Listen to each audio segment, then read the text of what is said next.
भगवान श्री कृष्ण के देह त्याग के बाद क्या हुआ था उनकी द्वारका नगरी का?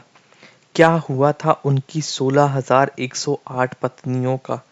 उनके पूरे साम्राज्य का जो उनको मतलब उनकी जो प्रजा थी, कहाँ गई वो प्रजा? हेलो दोस्तों, मैं भरत शर्मा स्वागत करता हूँ आप लोगों का आपके अपने चैनल इन्फोबस क्रिएशंस पे।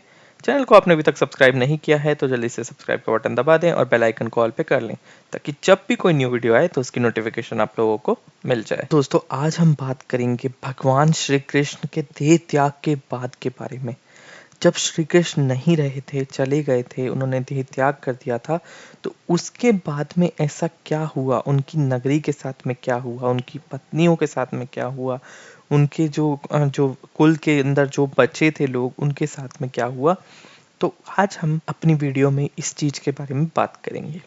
जैसे कि आप लोगों को पता ही होगा कि जब कुल यदुवंश के जो जितने भी पुत्र थे श्री कृष्ण के और यदुवंशी जितने भी थे, वो मूसल युद्ध के दौरान सब मारे गए थे धीरे-धीरे, तो कुछ कोई भी नहीं बचा था। तो उसके बाद में जब श्री कृष्ण को ये पता चला तो उनको पता चल गया था कि जो कुंती का जो श्राप था, वो अब उसका समय आ गया है और उनका भी समय आ गया है। अब उनका जो कार्य था कि इस पृथ्वी के ऊपर उनको ये धर्म का जो रक्षा करने के लिए उन्होंने अवतार लिया था, तो उनका वो कार्य भी पूरा हो गया है। तो वो जाके अपने प्रभास क्षेत्र के एक वन के अंदर विश्राम कर रहे होते हैं, तभी उनको जाके उनके पाँव में तीर लग जाता है, जो गलती से उनके पाँव में लग जाता है। तो उसको ही सार बना के वो उस समय के अंदर अपनी देह को त्याग देते हैं। वहीं जो बलराम होते हैं उनके बड़े भाई, उनको भी पता चल जाता है और वो सीधा का सीधा अपने समुद्र के अंदर चले जाते हैं और वो भी अपना देह त्याग कर देते हैं। अब श्री कृष्ण ने तो देह त्याग कर दिया, मगर क्या हुआ था उनकी 16,108 पत्नियों का? जिसमें माना जाता है कि उनकी जो 8 पत्नियां हैं, उनको वो मेन मानते थे, मतलब रुक्मणी, मित्रविंदा, जामवती, सत्या, सत्यभामा, भद्रा, कालिंदी, लक्ष्मणा।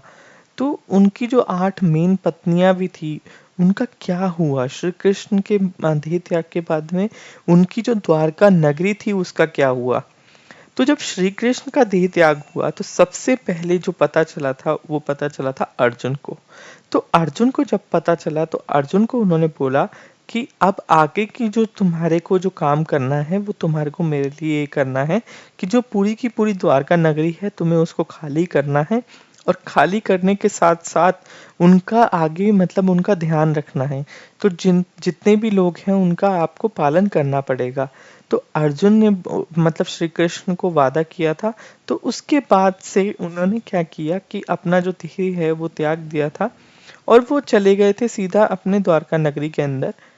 अब वहां पर जो है वासुदेव मतलब उन्होंने अर्जुन ने किसी को भी नहीं बताया था कि श्री कृष्ण ने देह त्याग कर दिया है, क्योंकि ये बात बहुत ज्यादा फैल जाती और यदुवंश के जितने भी लोग थे वो बहुत मतलब सब के सब युद्ध के अंदर मारे गए थे।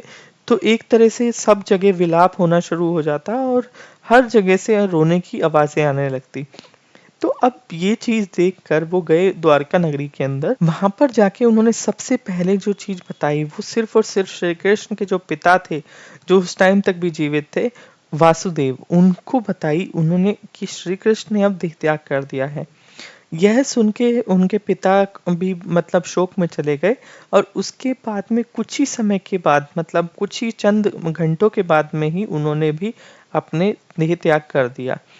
तो ये बात जब अर्जुन को पता चली तो अगले ही दिन अर्जुन ने क्या किया कि वासुदेव को पूरे मतलब अच्छे तरीके से उनको भी श्रद्धांजलि दी और उसके बाद में जितने भी वो उस जगह पे गए जहाँ पर यदुवंशी लड़े थे और सभी यदुवंशियों को भी श्रद्धांजलि दी। तो लगभग 7 दिन के बाद वो वहां से निकले और पूरे जितने भी नगर के अंदर जितनी भी उनकी जो श्री कृष्ण की जो पत्नियां थी, कुछ गर्भवती थी कुछ वैसे थी, तो जो उनके बस एक ही पड़पोता जो श्री कृष्ण का था, श्री कृष्ण का एक ही पड़पोता बचा था और वो ही वहां पर था। उसका नाम था वैरनाभ और वैरनाभ को ही अर्जुन साथ में लेके गए।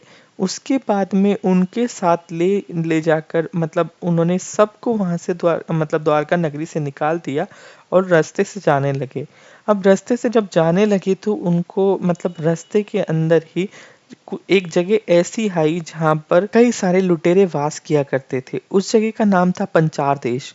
अब पंचार देश के लुटेरों को जैसे ही पता चला कि एक अर्जुन अकेले आ रहे हैं और वो बहुत ही बड़ी मतलब बहुत एक नगरी के समान इतने सारे लोगों को लेके आ रहे हैं, तो उन्होंने लुटेरों ने लूटने का मतलब वहाँ पर रचना गठित करी और उन्होंने लूटना शुरू किया और वो वहाँ पर लुटेरे मतलब सोना साज्य जितना भी जो सामान था वो लूटना शुरू कर दिया और उसके साथ साथ सुंदर स्त्रियों को भी वो लूट के ले गए। अब अर्जुन अकेले बहुत चिल्लाए, बहुत हुकारे, उनका जो अस्त्र का ज्ञान था वो भी वो भूल गए, क्योंकि जो ज्ञान उनको अर्जित हुआ था, वो श्री कृष्ण से अर्जित हुआ था और उसके बाद में वो उस ज्ञान को भी भूल चुके थे। तो अर्जुन ने बहुत युद्ध किया और शायद कुछ ही लोगों को वो बचा पाए। तो वहाँ से उसके बाद में वो आगे चले हस्तिनापुर में गए। हस्तिनापुर के अंदर जाके उन्होंने श्री कृष्ण के पड़पोते को उनका राज्य अभिषेक किया और उनको इंद्रप्रस्थ का राजा बनाया। उसके बाद जब उन्होंने बाकी जो नगरवासी थे उनको वहाँ पर उनकी श्री कृष्ण की जो पत्नियां थी उनको हस्तिनापुर में रुकने को बोला, हस्तिनापुर में रुकने के लिए बोला। तो श्री कृष्ण की जो पत्नियां थी, श्री कृष्ण की जो मेन पत्नियां थी, कुछ ने अपने आप को अग्नि के अंदर मतलब अग्नि में ही उसमें प्रवाह कर दिया, कुछ तपस्या के लिए निकल गईं। तो ऐसे जो श्री कृष्ण की जो पत्नियां थी वो आधी तो अग्नि में चली गई थी और आधी तपस्या के अंदर चली गई थी सदा के लिए। तो ये चीज और बाकी जितने भी नगरवासी थे उन्होंने हस्तिनापुर में अपना मतलब जगह बना ली और जो जैसे ही वो द्वारका नगरी से बाहर निकले तो पूरी की पूरी द्वारका नगरी समुद्र के अंदर समा गई। उन्होंने अर्जुन को पहले ही बोला था श्री कृष्ण ने कि जैसे ही आप नगर मतलब पूरा जैसे ही द्वारका नगरी खाली होगी तो वो पूरी की पूरी जो द्वारका नगरी है वो पूरी की पूरी जल प्रवाह हो जाएगी, उसके अंदर कुछ भी नहीं बचेगा। तो इसी वजह से जो मतलब श्री कृष्ण का जो ये कथन था, उसी वजह से अर्जुन ने पूरी द्वारका नगरी को खाली करवाया था। उसके बाद में जो मतलब इंद्रप्रस्थ के राजा बने श्री कृष्ण के पड़पोते, उन्होंने ही इंद्रप्रस्थ को आगे संभाला। उसके अलावा मतलब जब अर्जुन ने ये सब कुछ कर दिया तो अर्जुन चले गए थे महर्षि वेदव्यास के पास में और उन्होंने उनके आश्रम में जाके उनको बताया कि ऐसे-ऐसे ये घटना घटित हुई है। तो व्यास जी ने बताया कि ये तो होना ही था, क्योंकि जो समय था जिस समय के लिए मतलब श्री कृष्ण जिस कार्य के लिए आए थे वो पूर्ण हो गया था। और अर्जुन ने जब बताया कि उनको मेरी अस्त्र विद्या भी खत्म हो गई है तो व्यास जी ने बोला कि जो आपकी विद्या थी वो श्री कृष्ण से थी और जब आपकी विद्या का जो कार्य था वो पूर्ण हो गया है तो इसी वजह से जो आपके दिव्यास्त्र की जो आपकी विद्या थी वो भी आपसे चली गई है। तो ये एक कार्य था जो आपने पूर्ण कर लिया है, तो आप इससे विचलित ना हो। तो ये एक बहुत ही ज़्यादा मतलब कहानी है जो श्री कृष्ण के मरणोपरांत मतलब देह त्याग के बाद में और ये उनके साथ में जुड़ी हुई है। और इस कहानी का आपको कहाँ पता चलेगा, जब आप महाभारत पढ़ेंगे, महाभारत के मसल पर्व से ये पूरी की पूरी कहानी का ज्ञान आपको मिल सकता है।